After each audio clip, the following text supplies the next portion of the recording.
A ver.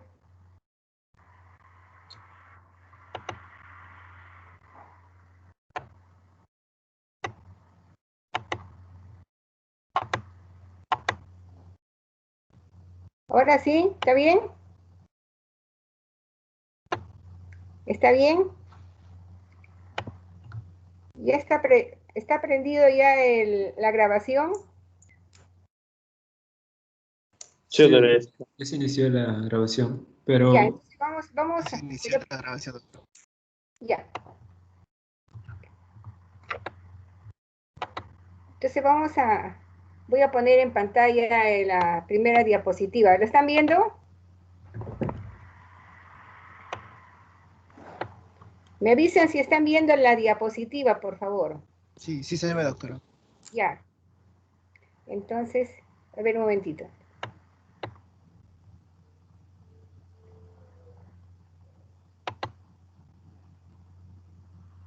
Ujú.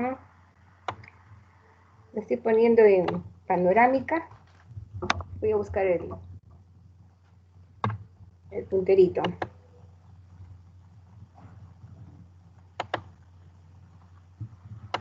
Ya, ahora sí. Vamos a empezar con la primera diapositiva. Siempre hacemos un recuerdo anatómico de lo que vamos a tratar adelante.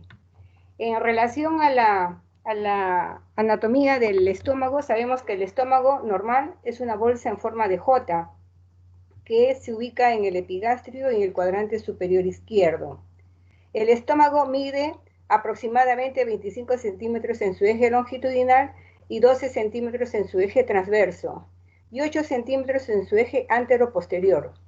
Tiene una capacidad aproximadamente de 1000 a 1500 centímetros cúbicos y un grosor que va de 2 a 3 centímetros. Estamos hablando todo dirigido al estómago de una persona adulta, ¿ya?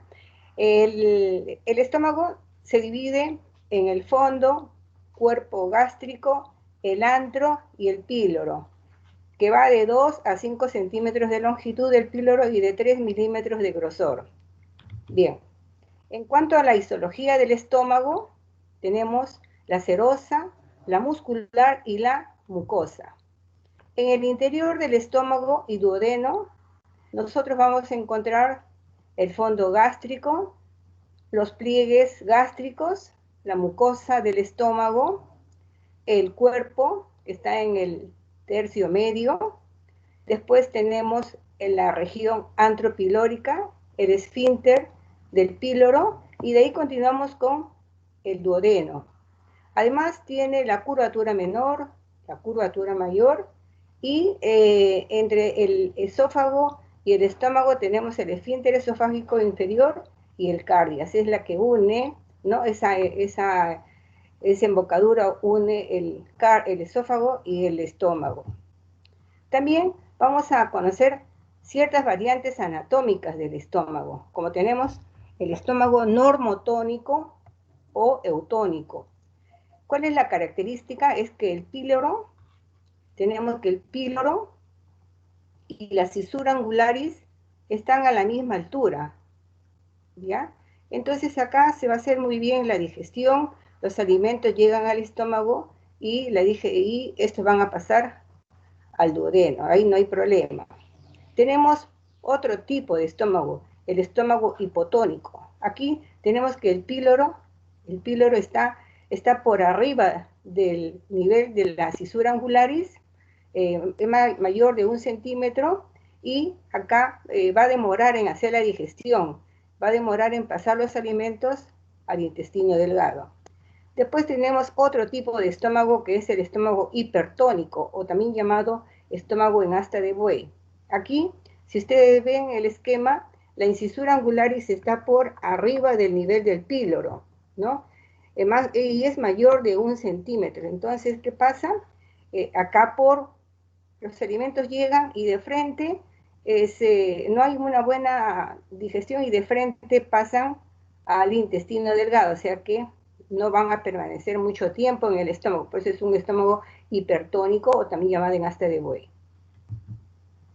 Continuamos.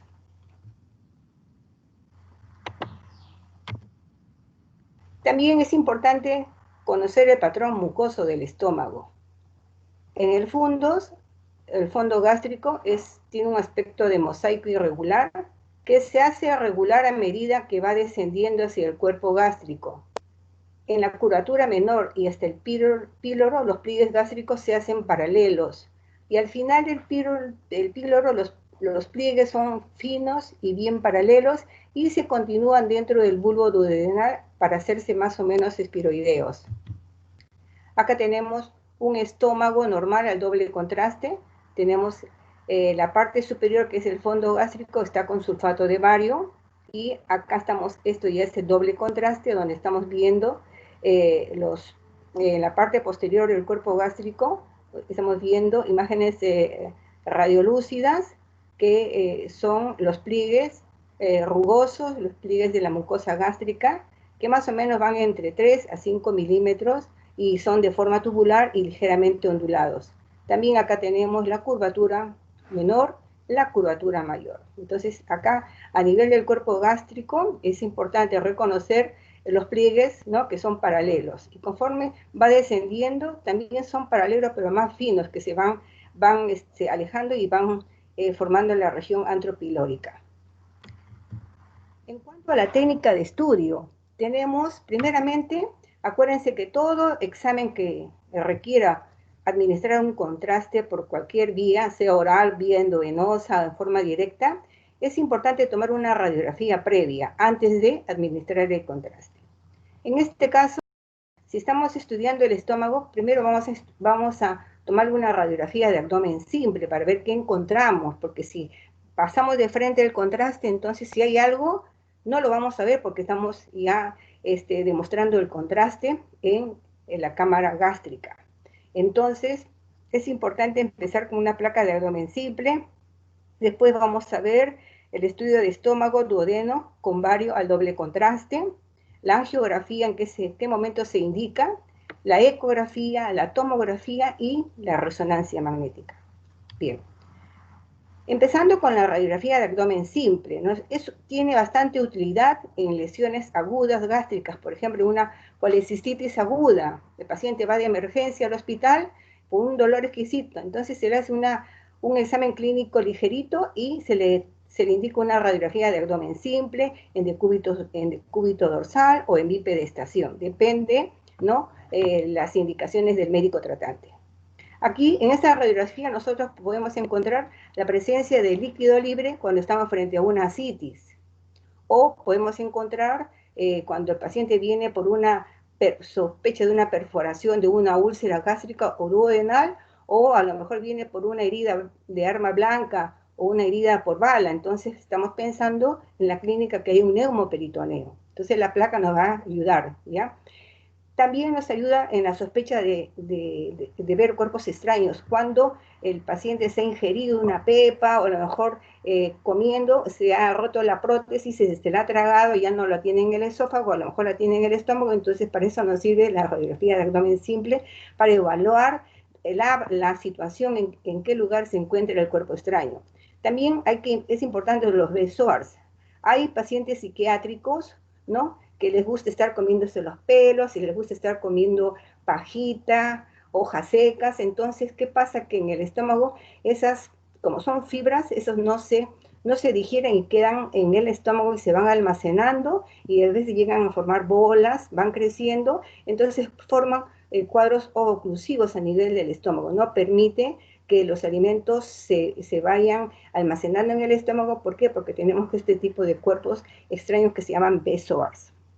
También sirve para evaluar la presencia de abscesos. Por ejemplo, si es una vesícula enfisematosa o una vesícula gangrenosa, entonces podemos encontrar algo que se localiza en el cuadrante superior derecho, o un vólvulo. Mayormente los vólvulos del sigmoides son bien reconocidos en una placa de abdomen simple. También la presencia de masas tumorales que desplazan al hígado, desplazan al vaso, o a lo mejor son masas tumorales dependientes del hígado, estamos frente a una hepatomegalia, o a lo mejor son masas retroperitoneales que están empujando las estructuras que están en el abdomen. Para eso también nos sirve la placa de abdomen simple. Y también para evaluar calcificaciones dependientes de cálculos vesiculares, cálculos renales, o un quiste hidatídico calcificado que está en el hígado, o también otro tipo de calcificaciones dependientes de los vasos. También vamos a ver calcificaciones de la aorta abdominal o de la arteria renal, y así por el estilo, ese tipo de calcificaciones. Bien, acá tenemos varias radiografías. Por ejemplo, acá tenemos una placa de tórax y parte del segmento superior del abdomen que estamos viendo en el hemidiafragma derecho, una imagen en semiluna. Esto indica un neumoperitoneo. Bien, acá en esta otra es una toma realizada del cuadrante superior derecho, o sea, el hipocondrio derecho, y estamos viendo aire en las vías biliares. Esto se llama neumobilia o aerobilia. Acá es otro paciente donde vemos la placa de abdomen simple, muy bien tomada porque incluye los hemidiafragmas y parte del borde inferior de la sínfisis púbica. Vemos que hay un silencio intestinal y unas asas delgadas que están flotando. Este es un paciente que presentaba ascitis. Bien, acá tenemos parte de una placa de abdomen simple donde vemos en el área pancreática múltiples calcificaciones heterogéneas. Entonces, como está en el área pancreática y si tenemos clínica de pancreatitis, paciente alcohólico, ¿no? Y que ha venido en varias oportunidades por emergencia, entonces se le toma la radiografía y este es signo de una pancreatitis crónica. Bien, también vamos a encontrar a pacientes, ¿no? Que en forma accidental se introducen cuerpos extraños por el esfínter anal y estos permanecen en el sigmoide. Acá vemos una botella. Bien, en relación a los famosos tricobesoar. El tricobesoar son pacientes psiquiátricas que la mayoría son damas y que todo el tiempo paran comiéndose su cabello, así en forma, así, que no se dan cuenta, van comiéndose y eso ya lo tienen años, ese problema psiquiátrico. ¿Qué pasa? Que en el estómago, como son fibras, se van amontonando, el estómago se va deformando. Miren, acá lo tenemos al doble contraste y miren, el contraste no ha pegado adecuadamente, no vemos los pliegues de la mucosa, únicamente vemos imágenes heterogéneas que se confunden con el sulfato de bario. Y miren, es un estómago grande y está sobrepasando la pelvis ósea, está ya, como decir, encajándose en la excavación pelviana. Entonces esta paciente debutó con fuertes dolores en el abdomen y náuseas, vómitos, y ya no quería comer porque se sentía la llenura. Fue operada de emergencia porque entró como un cuadro de abdomen agudo, ¿no? Entonces, ¿qué le encontramos? Miren, se le encontró cantidad de pelos. Así, a esto se le llama tricobesoar. También hay pacientes psiquiátricas que también, o varones o mujeres, que en lugar de comerse pelos también están comiendo hojas secas. Entonces son fibras que no se digieren en el estómago. Esto se llama fitobesoar, ¿no? Entonces tenemos el tricobesoar, que son la ingesta de pelos, el fitobesoar, que es la ingesta de ramas, de hojas secas, que no son digeribles, ¿no? También tenemos el fármacobesoar, son personas que les gusta tragarse las pastillas, entonces no se disuelven y van formando capas que se pegan en la mucosa del estómago, y estas placas, cuando son en cantidad, también van formando engrosamientos y también pueden obstruir en cualquier momento la luz de la salida a nivel del píloro. Y también hay madres que no saben dar de lactar, a veces le dan la lactancia artificial a los bebés y les dan mucha concentración del polvo que viene, ¿no? La leche en polvo. Entonces, también, y en la posición en que están los niñitos, a veces no hacen una buena digestión y a nivel de la mucosa, los pliegues absorben el líquido de la leche y queda el polvo. Entonces el polvo también va formando capas y en cualquier momento, como son pequeños y tienen un estómago pequeño, estos también pueden producir en cualquier momento cuadros obstructivos. A esto se llama lactobesoar cuando se trata de la leche. También la placa de abdomen simple nos sirve para demostrar la presencia de estos vólvulos gástricos. Miren, este es un vólvulo del sigmoides, tiene la forma de un grano de café gigante.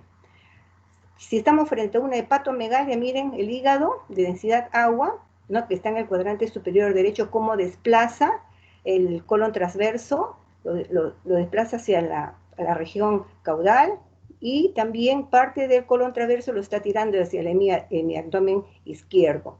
Acá tenemos parte de un abdomen donde vemos una vesícula en porcelana. Miren la forma de la vesícula, las paredes parcialmente calcificadas, y estas vesículas, aparte de tener las paredes calcificadas, también tienen pequeños cálculos de menor radiopacidad, pero que se pueden definir, ¿no?, dentro del lumen de la vesícula biliar. Estos cálculos en porcelana son precancerígenos. Desde el momento que se diagnostica en una placa de abdomen simple, es mejor derivarlo al cirujano para que él se encargue de operarlo, porque si lo deja, en cualquier momento hace un cáncer de vesícula biliar, y estos cánceres son bien agresivos. También vamos a encontrar en una placa de abdomen simple, miren, en el cuadrante superior derecho, múltiples cálculos facetados de densidad no homogénea, ¿no? Porque vemos por fuera de estos cálculos es más denso y adentro es un poco menos denso, casi radiolúcido. Entonces son cálculos múltiples que están en la vesícula biliar, es una colecistitis litiásica. Entonces la composición de estos cálculos por fuera, como es denso, es calcio, y por dentro es colesterol, son cálculos mixtos. También vamos a encontrar otra patología que es propia de las damas. Vamos a encontrar en la excavación pelviana estas imágenes. Bueno, acá se ve una imagen granulomatosa, única, densa, que casi está ocupando toda la excavación pelviana, ¿no? Este es un leiomioma del útero. A veces vamos a verlos fragmentados, a veces es uno de menor tamaño o varios pequeños. Entonces podemos diagnosticar con una placa de abdomen simple los famosos leiomiomas. En otro caso vamos a encontrar, miren, la pared de la aorta abdominal totalmente calcificada, y vemos también las ilíacas calcificadas. Son casos que se logran ver en una radiografía de abdomen simple. Bien, el segundo estudio es el estómago y duodeno al doble contraste. ¿Cuáles son los beneficios del estudio? Tiene una alta sensibilidad, entre el 95 al 100%, en detectar patologías. El estudio al doble contraste produce una distensión de sus paredes, y a través de esto nosotros podemos mejor tener una visualización para poder evaluar muy bien la mucosa gástrica, y también podemos evaluar el marco duodenal. O sea que tenemos que hacer un doble contraste. Si no hacemos el doble contraste del estómago, entonces el estómago está colapsado, está casi pegado, entonces no vamos a ver nada. No ayuda para nada. Es importante el doble contraste. Y para esto tenemos que tener un buen equipo de rayos X con un buen intensificador de imagen, que vemos acá lo que estoy señalando. Como el médico está acá cerca al paciente, tenemos acá una cortina que es de plomo. Esta es una mesa que bascula, es importante, y tiene acá un pedestal para que el paciente pise y la mesa se bascule. Puede girar a los costados, puede desplazarse, puede ponerse horizontal, y lo podemos poner en Trendelenburg de acuerdo a las proyecciones que desea el médico. Y todo eso lo ve a través de este monitor que está cerca de él, que lo maneja con el pedal o con los botones que están acá en el monitor, o también hay unos botones en la mesa. Entonces no hay problema. Bien, la posición, como decíamos, tenemos que tener una mesa que bascula. Esta es la posición en Trendelenburg que siempre les menciono a mis alumnos, y ahora lo estamos viendo en vivo y en directo. La posición en Trendelenburg cuando los pies están más elevados que la cabeza. Y esto es importante cuando uno está haciendo un estudio de esófago, estómago, duodeno, cuando hay sospecha de reflujo. A veces los reflujos no se ven cuando el paciente está de pie o está en horizontal, pero si lo ponemos en Trendelenburg, en esta posición, el esfínter esofágico inferior se puede abrir y el contenido del estómago puede regresar o pacificar, en este caso, si estamos con vario, pacificar el esófago. Entonces estamos demostrando la presencia de reflujo gastroesofágico. Y la otra posición en Trendelenburg invertida es esta de acá, ¿no? Cuando tenemos un paciente que no colabora y no puede estar de pie, entonces lo anculamos en Trendelenburg invertida, le damos una adecuada posición, y nosotros podemos representar el pasaje normal del contraste que está en el estómago hacia el marco duodenal, o incluso lo podemos poner un poquito más angulado de acuerdo a la tolerancia del paciente. Bien, el estudio con bario al doble contraste es importante. Hay pacientes en que están en malas condiciones, entonces es bien difícil hacerle el doble contraste. En estos casos únicamente le hacemos el estudio de bario simple. Ya no hacemos el doble contraste, únicamente diluimos el contraste con un poco de suero fisiológico que no esté tan espeso y le damos por sorbos, ¿no? Siempre viendo en qué condiciones está el paciente, porque no se vaya a hacer que se nos aspire y el bario puede pasar al aparato respiratorio. Entonces siempre hay que ver esas condiciones en cómo nosotros recibimos al paciente, ¿no? Y acá, si usamos el estudio de bario al doble contraste, nosotros vamos a estudiar desde el esófago hasta el ligamento de Treis, o sea, vamos a ver todo el marco duodenal. En casos de que el paciente en la solicitud, venga por una sospecha de una perforación o una fístula, o el paciente recién ha sido operado y hay sospecha de que se ha abierto un punto, ¿no? Y está el paciente, en lugar de ver mejorada en esos días postoperatorios, se está desmejorando, o a lo mejor usted un recién nacido que hay sospecha de una atresia esofágica y queremos demostrar si está acompañada con fístula. En estos casos, no se usa sustancia de contraste varitado, usamos sustancias hidrosolubles, sustancias yodadas, por vía oral, y viendo si el paciente deglute, dándole por sorbos, o a veces usamos un sorbete y haciéndolo que retenga el sulfato de bario, y en el momento le hacemos pasar, y siempre ayudándonos con la fluoroscopía.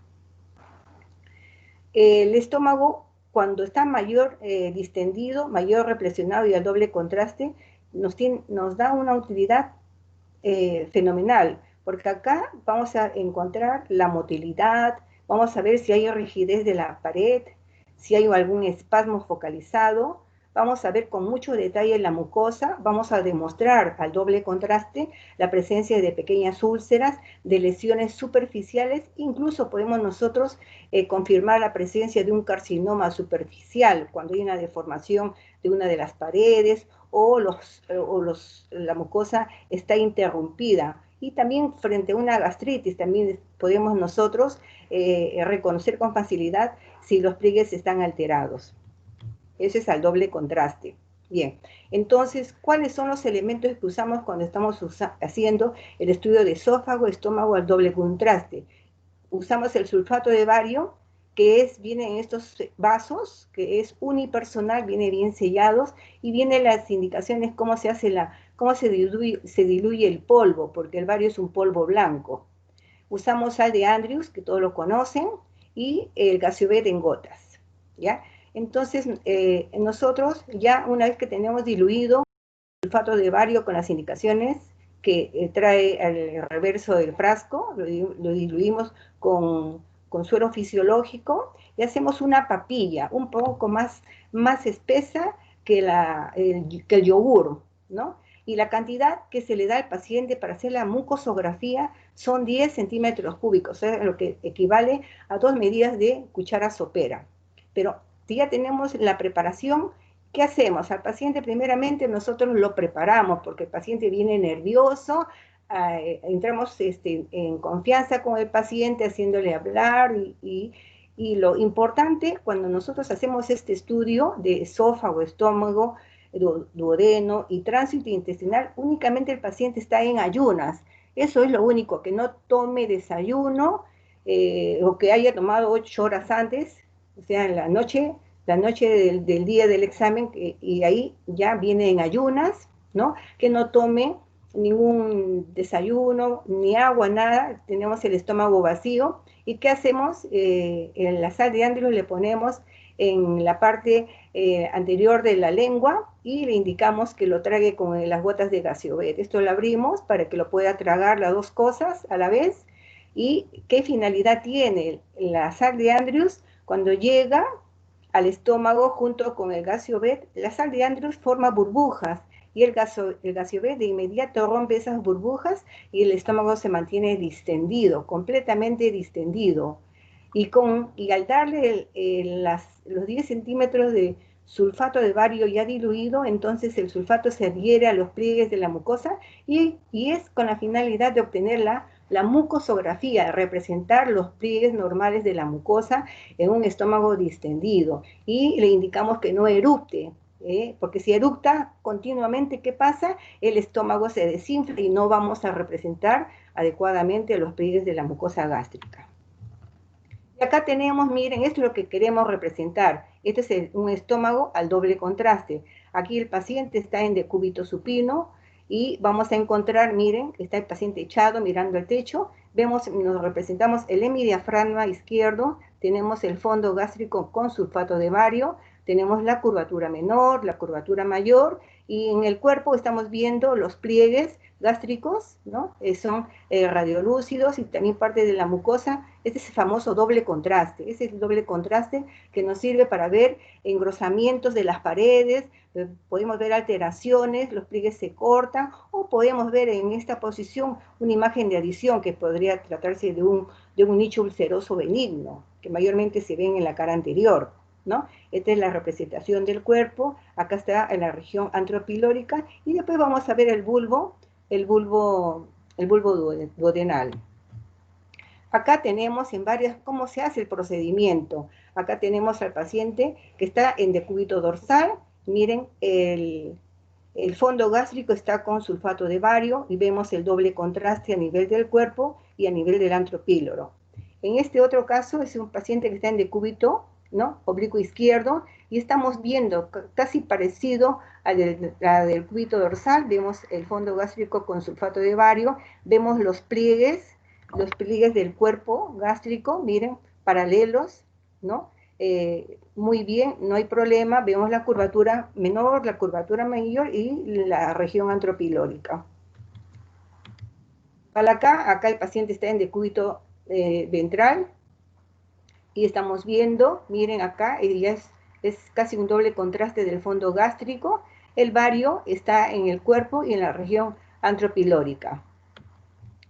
Bueno, esta es una paciente, se ve que es del sexo femenino, está de pie, vemos cómo las mamas se desplazan hacia abajo por la posición en bipedestación. Vemos acá unos clips, ¿no?, que ha sido operada de la vesícula, le han hecho una laparoscópica de vesícula, ¿no?, y ha quedado los clips. Bueno, vámonos al estómago. Como está de pie, vemos que el aire sube al fondo gástrico y el bario desciende, está en el tercio medio del cuerpo y en la región antropilórica, y acá recién estamos viendo que el contenido del bario está pasando y está representando el bulbo y parte del marco duodenal. Y también vemos que está haciendo tránsito intestinal. En esta otra posición, el paciente está de pie, vemos que la mama se ve de un lado, acá está la otra mama de la paciente, está en posición oblicua izquierda, y acá también vamos a estudiar mucho mejor todo el contorno del fondo gástrico. Miren los pliegues delgados, ¿no? Y parte del aire está en el tercio medio del cuerpo gástrico, y el bario, como está de pie, vemos un nivel, y vemos parte de la curvatura menor, la curvatura mayor, la región antropilórica, y vemos mucho mejor el marco duodenal. En esta otra posición, el paciente está en decúbito dorsal. Vamos a estudiar el cuerpo gástrico, la región antropilórica, el fondo gástrico que está con sulfato de bario. También vemos que está haciendo tránsito intestinal. Bien. Acá el paciente está en decúbito oblicuo izquierdo y vemos la región antropilórica y pasaje del contraste varitado a la primera porción, segunda porción del duodeno, tercera porción y cuarto, y acá forma una flexura duodeno yeyunal y llega al ligamento de Treis, que son las 4 porciones que presenta el marco duodenal. El otro estudio es la angiografía. Este estudio es importante, sobre todo cuando queremos detectar de dónde se produce el sangrado, sobre todo cuando hay hemorragias digestivas altas.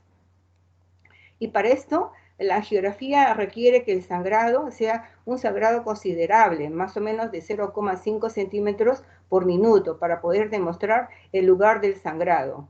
¿Y qué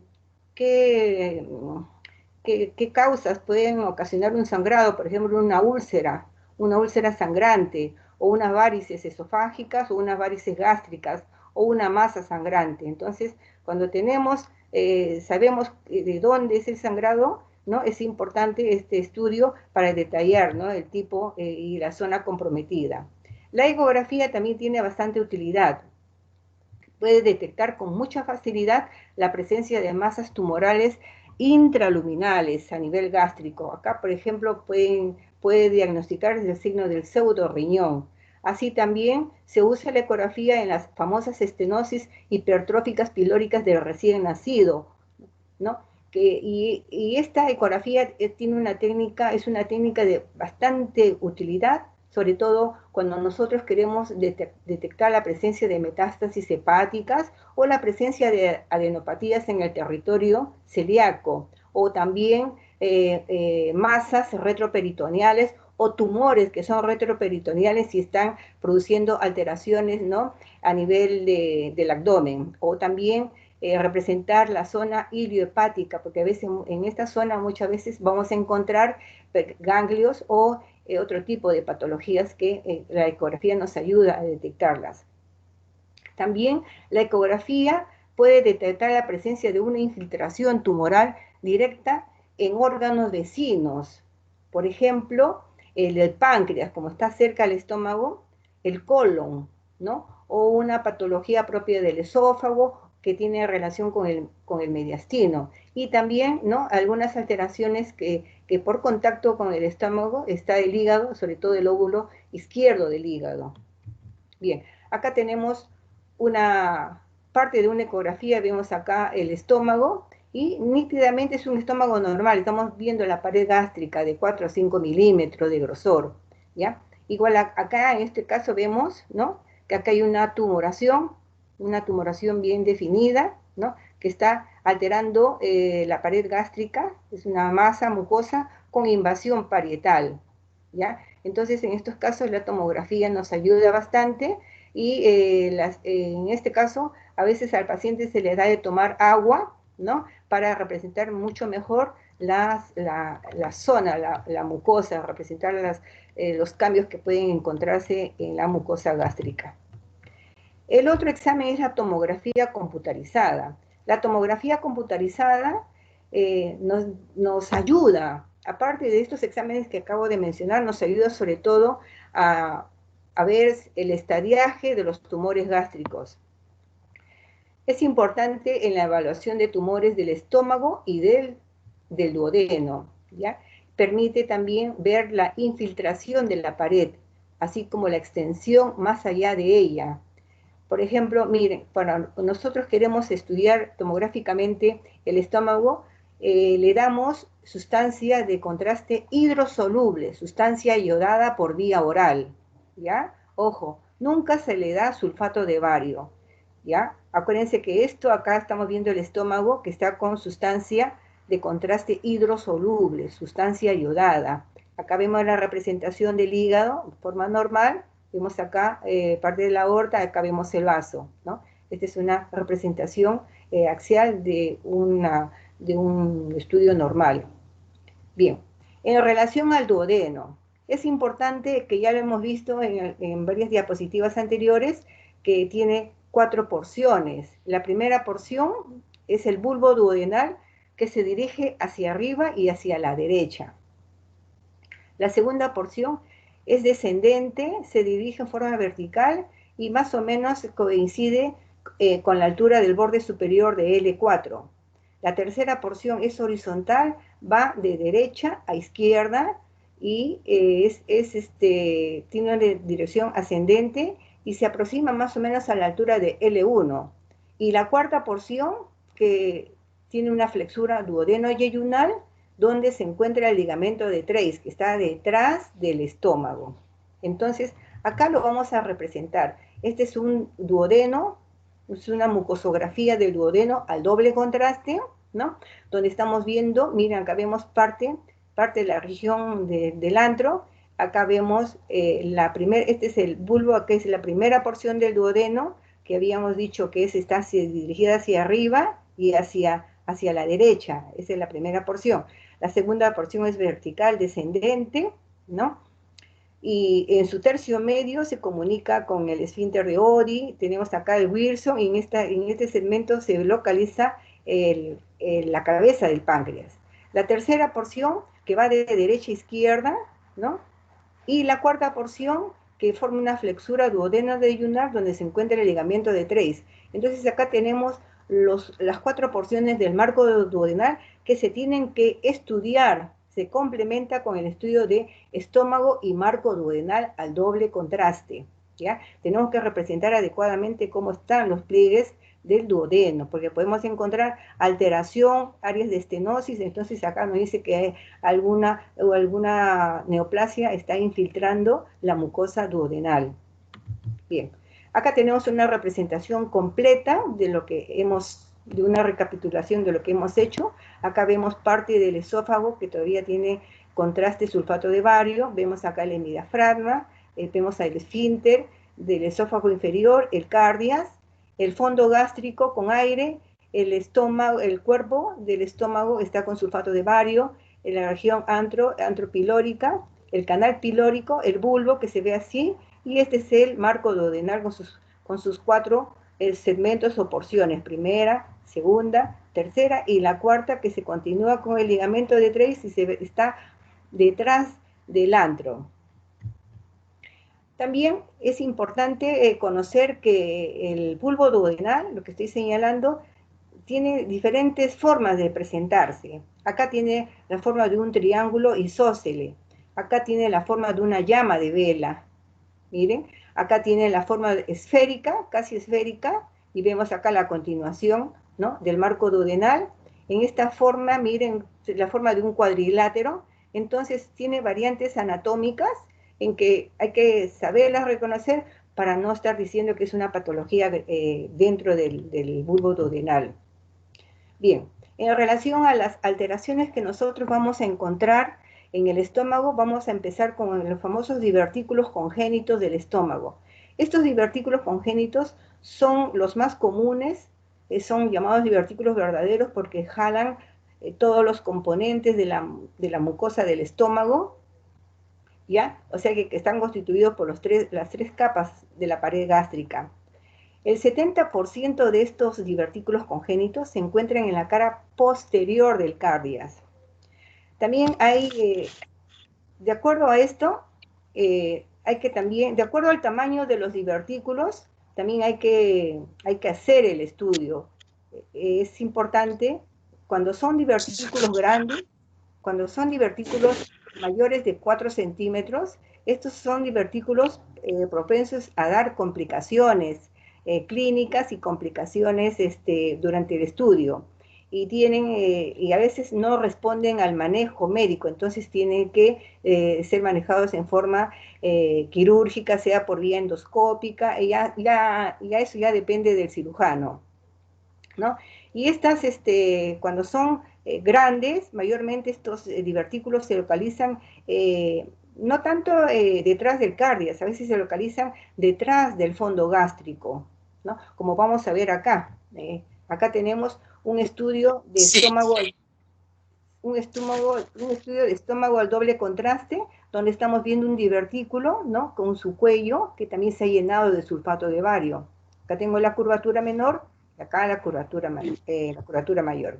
En este esquema estamos viendo, miren, acá está el paciente en frontal, y vemos, ¿no?, detrás del cardia vemos el divertículo, está con contraste, bordes bien definidos, ¿no?, y tiene un pedículo estrecho, que también, ¿no?, vemos el nivel hidroaéreo porque ha pasado contraste, y en una lateral lo representamos, ¿no?, casi mirando a la columna lumbar.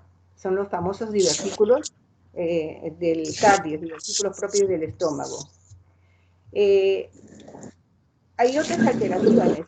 Por favor, apaguen su micro, porque hace interferencia. Apaguen su micro. También la segunda alteración que podemos nosotros encontrar es cuando tenemos una alteración de la posición gástrica del estómago. Este es el famoso estómago en cascada. Miren, el fondo gástrico, lo que estoy señalando, se sitúa posterior e inferior al cuerpo gástrico. Entonces, ¿qué sucede? Que el relleno primeramente se va a dar, los alimentos llegan, del esófago llegan, ¿no?, y se van a localizar en el fondo gástrico, que es posterior. Una vez que se ha llenado y por rebosamiento, pasan como que si fuera una cascada pasan al cuerpo, el cuerpo gástrico, y de ahí continúan su trayecto normal. Entonces, esta es una alteración en cuanto a la posición. Y acá lo vamos a ver representando el doble contraste. Miren, acá tenemos el fondo gástrico que habíamos dicho que es posterior e inferior al cuerpo. Acá tengo el cuerpo, ¿no? Entonces, igualito, acá se ha llenado de bario y por rebosamiento es como una cascada, está cayendo, se está deslizando y está opacificando el resto del estómago. Y acá lo vemos, miren, el famoso estómago en cascada. También otras manifestaciones dentro de la semiología gástrica vamos a encontrar compresiones extrínsecas del estómago. Si estamos frente a una hepatomegalia, ¿no? Es una hepatomegalia gigante, va a desplazar al estómago, lo empuja completamente, lo comprime y prácticamente disminuye la luz del cuerpo gástrico. Entonces acá el paciente va a tener, aparte de dolor en el cuadrante superior derecho, va a tener molestias digestivas, no poder alimentarse bien, va a tener sensación de llenura y todo esto. Esto es en frontal. Y en la lateral, miren cómo vamos a ver, ¿no? Como es una hepatomegalia, la compresión va de afuera hacia adentro, lo comprime, ¿ya? Y si estamos frente a un aneurisma de la aorta abdominal, tenemos acá en frontal, y la aneurisma va a empujar, algo parecido que si fuera una hepatomegalia, comprime la curvatura menor y también produce una disminución de la luz del cuerpo gástrico. Y en la incidencia lateral, como es un aneurisma, ¿no? Entonces va a empujar de atrás hacia adelante, va a desplazar la curvatura menor. Bien, si es la patología a nivel del marco duodenal, si es a nivel de la cabeza, del páncreas, entonces si la cabeza del páncreas está aumentada de tamaño por una tumoración, entonces va a empujar, va a formar una muesca a nivel del antro y también va a desplazar la segunda porción y parte de la tercera porción lo va a ir desplazando y este marco se va a ir incrementando. Ya. Y en la incidencia lateral vamos a ver algo parecido, va a comprimir, la muesca a nivel del antro va a ser más evidente y el desplazamiento de la tercera porción del duodeno va a ser más evidente. La siguiente patología es en relación a las úlceras pépticas gástricas. Primeramente tenemos que reconocer cuando estamos frente a una úlcera benigna, cuáles son los hallazgos radiológicos, siempre y cuando estamos viéndolo al doble contraste. Acuérdense que estos diagnósticos los hacemos cuando estamos haciendo el doble contraste del estómago. Ya, sabemos que la úlcera benigna es extraluminal, diferente a la úlcera maligna. ¿Ya? Acá vamos a ver al nicho ulceroso, vemos una imagen de adición, una colección de bario o un montículo de bario de bordes lisos. Aparte vamos a ver los pliegues radiantes, son pliegues paralelos, son pliegues convergentes, simétricos, ¿no? Suaves, se dirigen al lecho ulceroso. Después vamos a encontrar una línea de Hampton. Esta se observa en perfil, es una línea fina, bien delimitada, que atraviesa la base del nicho y tiene un grosor de 1 milímetro y es transparente y representa la mucosa gástrica colgante en los bordes de la úlcera benigna. Y esta línea de Hampton separa la úlcera de la luz gástrica. Después de eso vamos a ver un collar edematoso que tiene una densidad un poquito más baja, ¿no? Y es una banda ancha y se encuentra entre el nicho y la luz gástrica. Y este collar edematoso, la causa es porque se produce un edema y hay una reacción inflamatoria. Y esto se interpreta como una úlcera en una colina, debido al efecto de masa producido por el edema, o sea, por el cuadro inflamatorio. Y por último tenemos la meseta ulcerosa. Esta es una meseta extensa, es una masa de tejido que rodea la úlcera causada por edema y falta de distensión de la pared gástrica. Entonces tenemos 5 signos radiológicos que son propios de la úlcera benigna, de la úlcera péptica gástrica. Acá tenemos parte de un estómago a doble contraste para poder describir, ¿no?, lo que les acabo de mencionar. Tenemos acá el nicho ulceroso que se ve radiopaco porque también se opacifica con el contraste varitado. Tenemos acá el nicho y acá tenemos la línea de Hampton, que es 1 milímetro, ¿no? Que separa el nicho de la luz, ¿no? Y también tenemos el signo del anillo, que es lo que envuelve, ¿no? Rodea, ¿no? Y está formada tanto por la línea de Hampton como por la pared del nicho, que es de bordes definidos, ¿no? Y después habíamos hablado del collar o el collarete o el edema que se produce acá. Tenemos acá el edema ulceroso, y la meseta sería esta de acá sería la meseta, que está adyacente al nicho ulceroso. Bien, acá tenemos más magnificado, tenemos el nicho ulceroso con el contraste varitado. Tenemos acá la línea, es una línea finita, que es la línea de Hampton de 1 milímetro de ancho. Este es radiolúcido que ustedes ven acá, este es el collarete, ¿no? Y acá vemos la meseta. Este es lo mismo, vemos acá, esto poco denso. Este es el collar edematoso. ¿Cuál es la localización de las úlceras pépticas gástricas? El 70% están localizadas en la curvatura menor, un 25% situadas en la región pilórica. Estas son pequeñas, menos de 5 milímetros de diámetro y son benignas. La úlcera duodenal, esta se presenta en el bulbo, en la cara anterior. La mayor parte son de menos de 1 centímetro de diámetro, aunque a veces se pueden encontrar de 2, 3 centímetros de diámetro, y mayormente son sangrantes. Otra característica de estas úlceras pépticas benignas es que estas cicatrizan, dejan una cicatriz, como vamos a ver acá. Esta es una úlcera crónica benigna. Miren, los pliegues convergen, ¿no? Y son paralelos, son suaves, simétricos, y convergen, miren, hacia la cicatriz. Esta es una cicatriz de un lecho ulceroso, ¿no? En un momento fue una úlcera activa, benigna, y quedó la cicatriz, ¿ya? Entonces la diferencia, porque las úlceras malignas no cicatrizan, permanecen activas.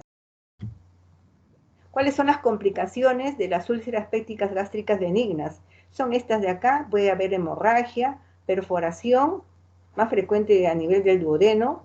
Puede haber una obstrucción, causa de una estenosis pilórica. Sobre todo, estas estenosis pilóricas son cuando las úlceras que han estado en el bulbo duodenal, ¿no? Cicatrizan, forman una fibrosis, y a veces esa fibrosis impide que se abra adecuadamente esa abertura, se abre el esfínter del píloro para evacuar el contenido alimenticio. Entonces se hace una fibrosis, un espasmo, y ¿qué sucede? Que se va fibrosando, y a veces va a llegar a un momento en que se va a producir una estenosis pilórica, va a haber una obstrucción, ¿no? Y uno piensa que es un cáncer, uno piensa que es un ampuloma en esa zona. Entonces, por eso se piden los estudios complementarios para descartar, ¿no? Y descartar un cáncer, descartar un ampuloma, y se constata pues que es causada porque ha habido una úlcera ahí y se ha fibrosado, ¿no? Y ha quedado como una cicatriz. Entonces ahí se tiene que, con dilataciones, abrir parcialmente esa zona de estenosis para que la alimentación se produzca adecuadamente, la digestión de los alimentos. Y la otra complicación es la penetración. La úlcera benigna puede complicar hacia el páncreas, a nivel del hígado, al mesocolon transverso, ¿no? Son complicaciones que se pueden dar en una úlcera péptica gástrica benigna. En relación a la úlcera maligna, estas son intraluminal, muy diferente que las benignas. Intraluminal, excéntrica, y estar situada dentro de un tumor. Son más anchas que profundas. El nicho tiene forma irregular. El fondo de la úlcera puede ser nodular. Los pliegues gruesos, amputados, fusionados antes de llegar a la úlcera. La separación abrupta entre la mucosa normal y el cráter ulceroso se ve, hay una separación abrupta. muy diferente a la úlcera benigna. Y acá la característica es que vamos a encontrar el menisco de Karman, que tiene una configuración semicircular en el borde interno y siempre es convexo hacia la pared gástrica y la concavidad va hacia la luz gástrica. Aquí hay ausencia de cicatrización y de perfil vamos a encontrar que es una úlcera que está proyectada dentro del cráter.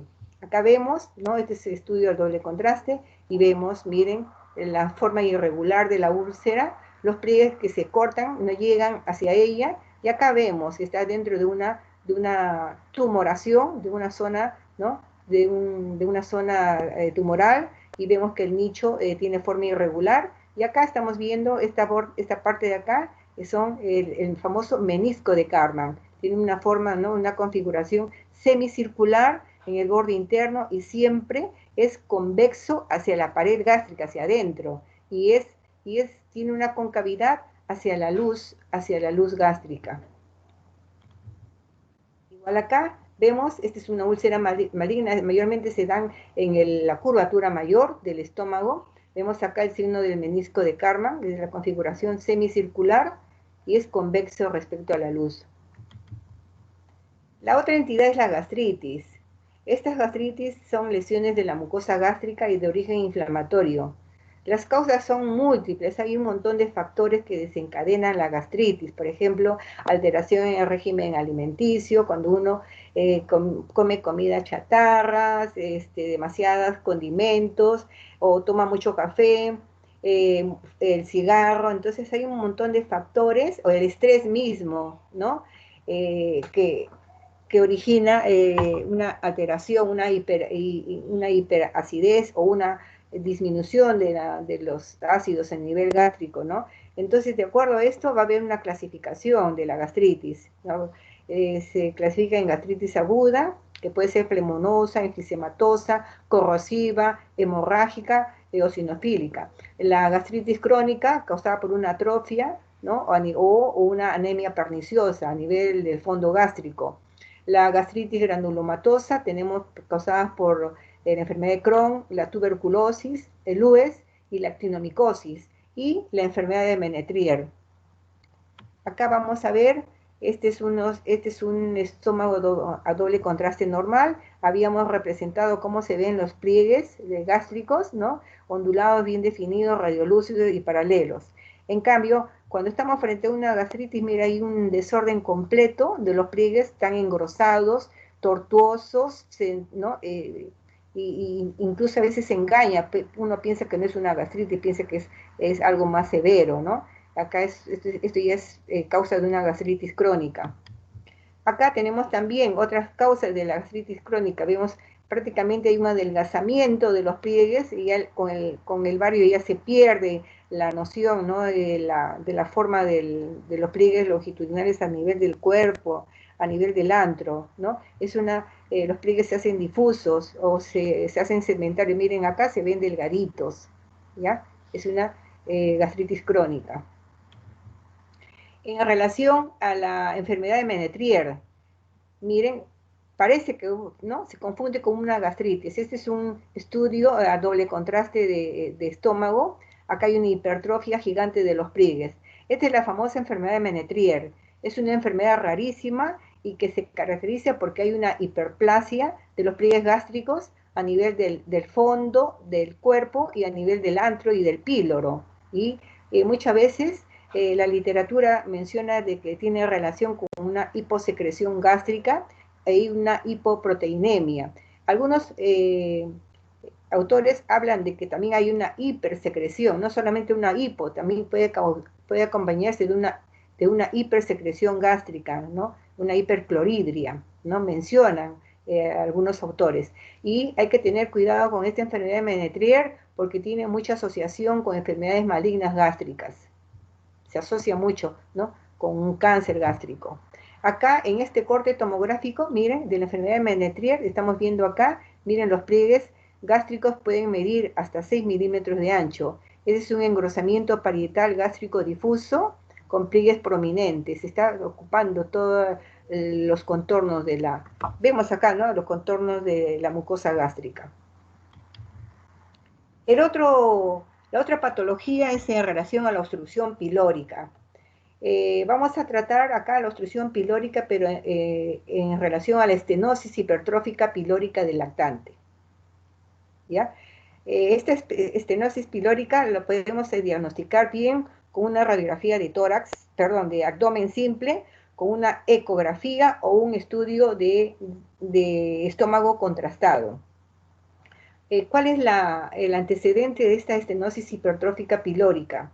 Esta se da después del nacimiento. La sintomatología se presenta entre el tercero y la sexta semana de haber nacido. Y da la casualidad que se presenta más en niños recién naciditos. ¿Qué vamos a encontrar en una radiografía de abdomen simple? Vamos a encontrar un estómago marcadamente dilatado y el píloro elongado, como que si fuera una tripita. Ya eso se ve en la placa, ahora lo vamos a ver. El estudio del estómago con bario, vamos a encontrar 4 signos radiológicos. ¿Ya? El signo de la cuerda, que es un hilo fino de bario que va del antro píloro al bulbo duodenal. Eso lo vamos a ver ahorita.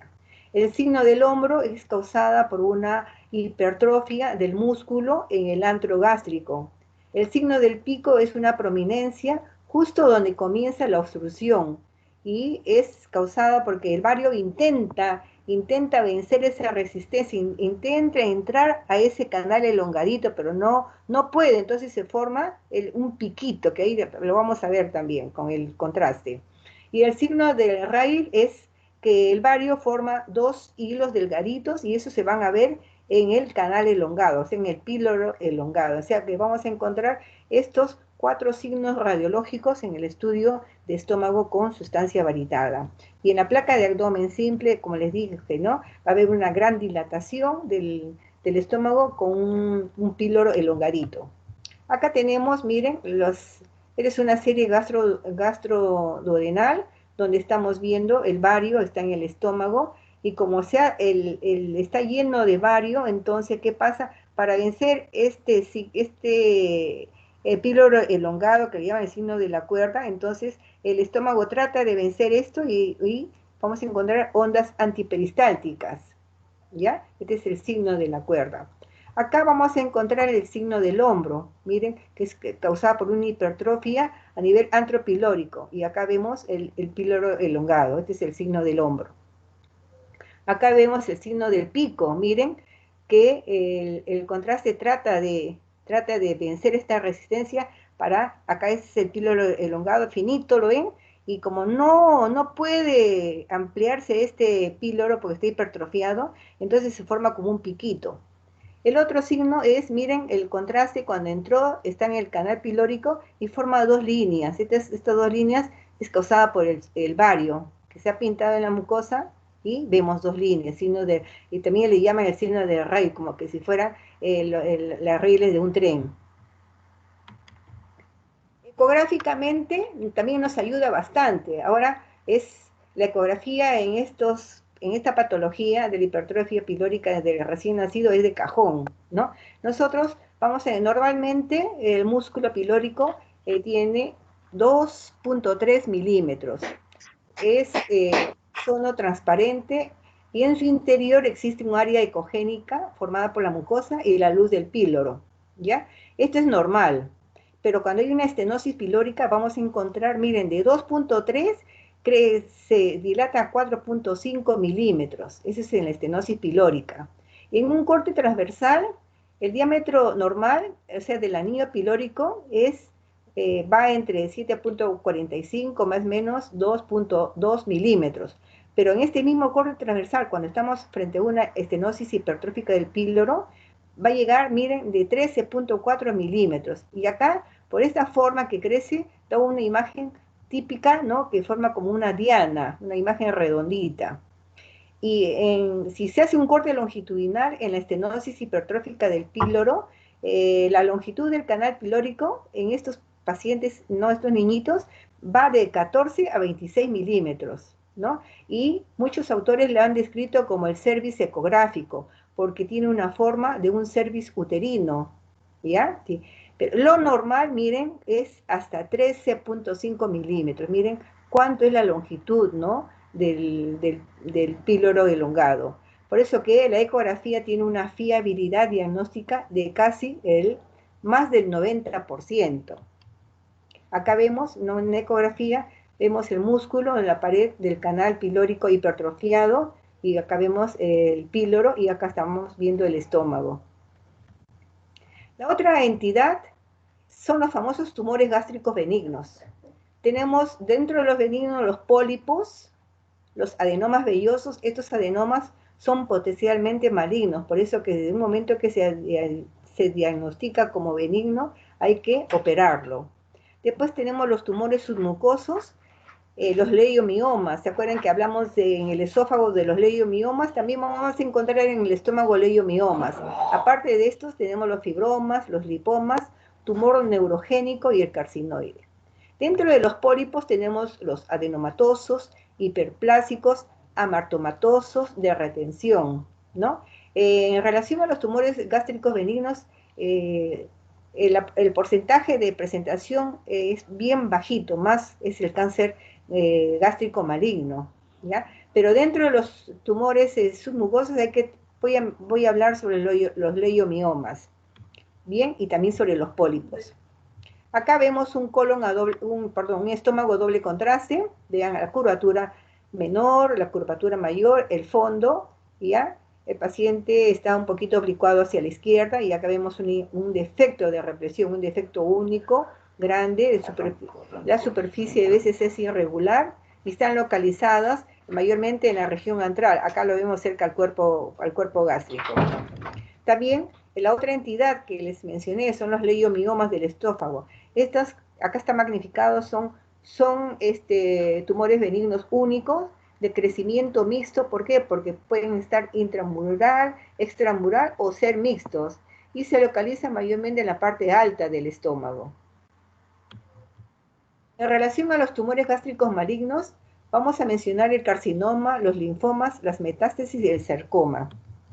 Acá tenemos diferentes patrones de representar el cáncer gástrico maligno, ¿no? Tenemos la forma ulcerativa. Ese es un nicho ulceroso. Miren los bordes irregulares. Y acá hay un defecto de represión rodeando, ¿no? Vemos acá en forma, casi en forma de semicírculo. Este es el menisco de Karman, ¿no? Esta es la forma ulcerativa del cáncer gástrico avanzado. Acá tenemos otra forma de presentarse, una forma polipoide, está localizada en la curvatura mayor. Vemos que también el estudio es con contraste validado. También acá vemos, miren, vemos todo el fondo gástrico. Esta es la forma vegetante. Hay una imagen de sustracción que está comiendo parte del fondo gástrico. Miren, ya hizo desaparecer un borde del fondo gástrico y ha invadido. Miren los bordes irregulares, completamente irregulares, ¿no? Y también vemos que acá hay una infiltración a nivel del cuerpo gástrico, y está produciendo una disminución de la luz del cuerpo. En esta otra forma, vemos acá, miren, hay una forma infiltrante, ¿no? Este es parte de la curvatura menor, y acá tenemos la curvatura mayor, y prácticamente, miren, hay una infiltración, ¿no? Una imagen de sustracción bien amplia, y acá está comprimiendo. Miren, esto es parte de la luz del cuerpo gástrico, que ha quedado como un hilito, y acá vemos la parte del bulbo duodenal. Esta es una forma infiltrativa, es una forma bien agresiva, ¿no? del carcinoma gástrico ya avanzado. Acá tenemos diferentes características, cómo se forman los pliegues convergentes cuando estamos frente a un cáncer temprano gástrico deprimido. Tenemos acá un epitelio regenerativo en el centro, miren los bordes completamente irregulares. Después tenemos un afilamiento gradual, un afilamiento brusco. Acá hay una interrupción brusca, y en estas dos tenemos que es una forma en clavas. Miren cómo termina los segmentos, porque no llegan a la úlcera. Y también tenemos acá, hay una fusión, un afilamiento agudo, ¿no? Acá tenemos una fusión en forma de V, ¿no? Y en forma plana también, cerca a la úlcera. Y acá tenemos una falta de igualdad. de las lesiones, prácticamente que no se ve, ¿no? Miren, falta de igualdad de las lesiones. Entonces son distintas características de los pliegues convergentes en un cáncer temprano deprimido. El cáncer avanzado gástrico, nosotros vemos que prácticamente compromete todos los planos profundos del estómago, como la serosa compromete completamente, prácticamente el daño es severo, ¿no? Y acá vamos a dividirlo en tipos, tipo 1, tipo 2, tipo 3, tipo 4. El tipo 1 es una lesión polipoide de más de 3 centímetros con unas lobulaciones irregulares. El tipo 2 es un defecto de represión de la pared gástrica visible en la fase de relleno validado. El tipo 3 es mucho más grande, acá va a haber un defecto de represión, ¿no? Hay una rigidez de la pared gástrica, ¿no? Y además se acompaña, ¿no?, de un cráter irregular, de bordes semicirculares, y donde se identifica el famoso menisco de Karman. El tipo 4 es el cáncer más avanzado, donde vamos a encontrar una proliferación de tejido fibrótico. Va a estar completamente fibrosado, el estómago deformado, ¿no?, porque ha habido una infiltración de todos los planos profundos del estómago. Y acá vamos a encontrar la imagen típica de la linitis plástica. Esta es una clasificación de Borman para el carcinoma gástrico avanzado. Tenemos acá el tipo polipoide, el tipo 1 polipoide, el tipo 2 ulcerado, miren cómo va avanzando, va complicando los planos del estómago. El tipo 3 es ulcerativo, infiltrativo, y el tipo 4 es prácticamente, ¿no?, ha invadido todos los planos del estómago.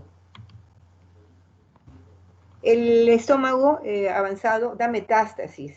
Estas metástasis pueden ser linfáticas, mayormente son linfáticas en un 90%, y se transmiten a través, ¿no?, de la cadena linfática propia del estómago. Y el 10% también es linfática, pero va a lesionar al ganglio de Virchow, que está en la región subclavicular izquierda. La otra forma de diseminación del cáncer gástrico es la diseminación hematógena. Es a través de la metástasis a distancia, donde los órganos que están más cerca al estómago, tenemos el hígado, pulmón, hueso, ¿no? También vamos a encontrar una siembra peritoneal del cáncer del estómago. Puede producir una carcinomatosis peritoneal. O también el cáncer del estómago puede dar metástasis a ovario, y por este tipo de mecanismo se denomina tumor de Krukenberg, ¿no?, que también es frecuente. Bien, también hay otros órganos, que dan metástasis al estómago, ¿no? Así como el estómago da metástasis a órganos cercanos, hay otros órganos, ¿no?, que dan metástasis al estómago. Y este tipo de metástasis mayormente nos vamos a poder reconocer, a poder definir, ¿no? Y se producen defectos de represión múltiples bien definidos, de base ancha, pueden presentar ulceración central. En este tipo de ulceración central, cuando hacemos el doble contraste, ojo, vamos a encontrar el signo típico del ojo de buey, ¿no? El contraste dibuja una forma de un ojito de buey, igualito ustedes lo van a ver, pero tiene que ser el doble contraste del estómago, ¿no?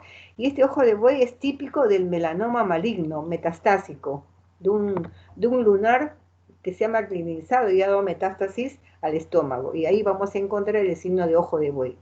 Bien. También en relación con la linitis plástica, habíamos, en las diapositivas anteriores, habíamos dicho que es el cuarto tipo del cáncer avanzado, que da la linitis plástica, pero hay otra entidad que también puede producir por metástasis al estómago, puede dar linitis plástica, pero esto es rarísimo, pero hay que tenerlo presente, es el cáncer de mama, puede dar un cuadro típico de la linitis plástica. Entonces, en relación a los estómagos operados, ¿no?, los que se hacen acá en el Perú, porque en el extranjero se hacen bueno, estas técnicas es cuando el cáncer está situado en una zona y esa zona hay que sacarla y hay que hacer una transposición con una asa delgada, ¿no? Pero he estado leyendo que hay literatura japonesa y literatura europea, donde ahora los cánceres in situ, cánceres que no han hecho metástasis, no han comprometido la cadena ganglionar, entonces, y son cánceres localizados en la mucosa, entonces la cirugía es por vía endoscópica y con buenos resultados, pero eso sí, cuando son in situ, cuando son incipientes sin metástasis. Bien, pero acá vamos a reconocer este tipo de cirugías que se hacen, ¿no? El BIOR 1, que es una gastroduodenostomía, ¿no? ¿No? Se saca un segmento mayormente del antro y se comunica con un asa del duodeno y la comunicación. Pero hay que tener cuidado, estas suturas que se hacen acá, ¿no? Pueden con el tiempo pueden producir pequeñas úlceras o por la cirugía misma pueden producir fibrosis, se fibrosa, entonces el paciente empieza a tener manifestaciones de llenura, que no hay buena digestión y siente algo que el estómago se le va llenando. Entonces, para eso entonces tenemos que hacerle un estudio. La otra técnica es el BIOR2, que es una gastro y una anastomosis, como ven acá. Bien, para los que van a ser cirujanos. Y la otra es la Y de Rose, ¿no? Bien. ¿Cuáles son los hallazgos radiológicos post-gastrectomía? Más o menos entre las 72 horas que se ha hecho la cirugía. Se puede encontrar una atonía gástrica. Esta atonía gástrica a veces es porque el paciente está postrado, la cirugía reciente y hay falta de peristaltismo. Se da entre las 24 y 48 horas después de la cirugía y se resuelve con el tratamiento. Después se puede encontrar una cierta dilatación aguda gástrica que también responde al tratamiento. Puede haber una hemorragia, ¿no? Después de la cirugía, por eso hay que tener cuidado porque a veces puede ser que uno de los puntos se haya abierto o que esté sangrando, ¿no? Entonces esto se va controlando a través de estudios ecográficos o a través de la tomografía. O puede haber una obstrucción gástrica por edema, siempre en todo acto quirúrgico, entonces el manipuleo de la zona produce un edema, una inflamación focalizada, ¿no? El mismo edema puede producir una obstrucción gástrica y eso también se hace por seguimiento ecográfico o tomográfico. ¿Cuáles son las complicaciones quirúrgicas? ¿No? Que se puede producir una lesión del vaso, una dehiscencia del muñón duodenal.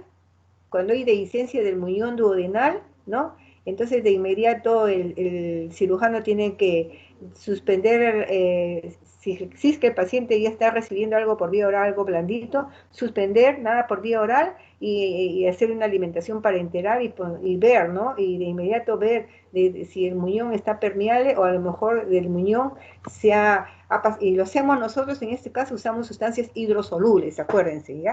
Porque el contraste sí puede pasar a cavidad peritoneal y nosotros lo podemos ver a través de la fluoroscopía y decir, cierto, había una dehiscencia del muñón y se tiene que, nada por vía oral y todo por alimentación parenteral y se tiene un tiempo para que se pueda de por sí el organismo responder y que se forme tejido de granulación en esa zona y desaparece la dehiscencia. También puede haber colección o accesos intraabdominales o una fístula anastomótica, pero eso ya son complicaciones un poco tardías que se dan. Una sepsis intraabdominal, ¿no? También no puede darse, ¿no? Pero es rarísimo. Una estenosis, ¿no? A nivel de la anastomosis, esófago y ayunal, también se puede ver con bastante frecuencia, pero después de 1 o 2 años de cirugía. Pero mayormente estas estenosis a veces hacen el tumor, si ha sido un tumor un poco agresivo, puede ser recidiva del tumor. Y la anemia megaloblástica, que también se puede acompañar a estas complicaciones quirúrgicas. Y complicaciones en pacientes gastrectomizados tenemos, ¿no? Puede ser un síndrome de dumping precoz o tardío, ¿no? Tiene las manifestaciones de como que si tuviera todavía el cáncer, que no cuando está empezando, cuando todavía no le han operado, ¿no? A veces siente esas manifestaciones. Puede haber una mala absorción, una mala digestión, el paciente empieza a rechazar la comida, ya no come el mismo volumen, entonces se produce una mala absorción y una mala digestión. Puede también presentar diarreas, náuseas, vómitos, dolor abdominal, disfagia y todos esos antecedentes. Ah, y sobre todo, ¿no? Si el paciente tiene antecedentes de hacer bridas, ¿no? Sobre la zona de cirugía, entonces también podemos, ¿no?